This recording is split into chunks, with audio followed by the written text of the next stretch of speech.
guys, this is Jay, and you're on my channel, Blindly Bookish. I'm going to attempt to do my June reading wrap up in like 2 minutes because my camera keeps cutting off. Okay, so the first book I read was Finding Yvonne. There you go. This book is about Yvonne, who is a teenage girl being raised by a single father.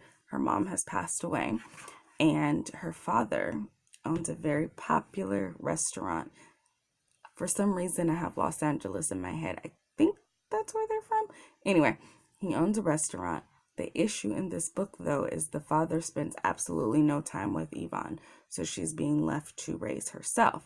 So the exception to that is on Sundays, they have brunch together, but the brunch isn't just between Yvonne and her father. It's also between Yvonne's boyfriend, who works with her father. So, like most teenagers, Yvonne is trying to find herself, and she's left to her own devices. And her trying to find herself leads to her ending up being pregnant. So I gave this book 2 out of 5 stars. I didn't really like it because it reminds me of a book that I'm currently reading now. It's very similar, but this book didn't do it very well.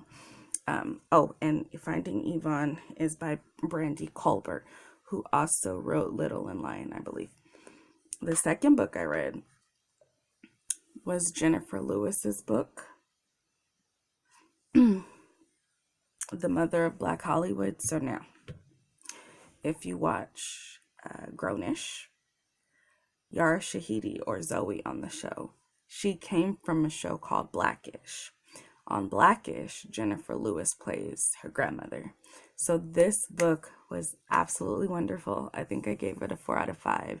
And it's basically about her journey to becoming, who she is. And she talks about mental illness.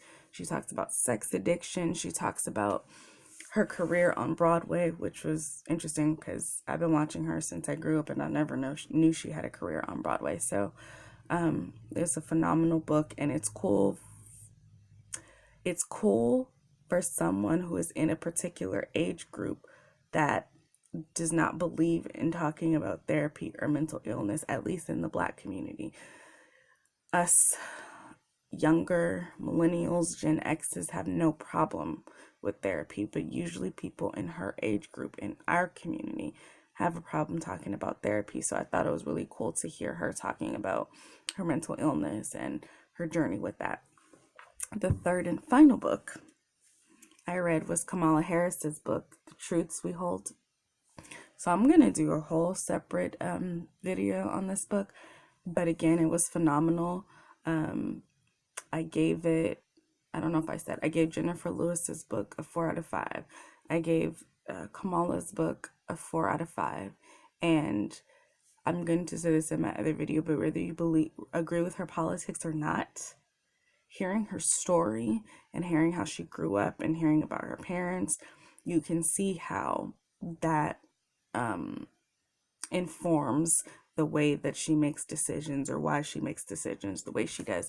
You can also see why she ended up being a politician.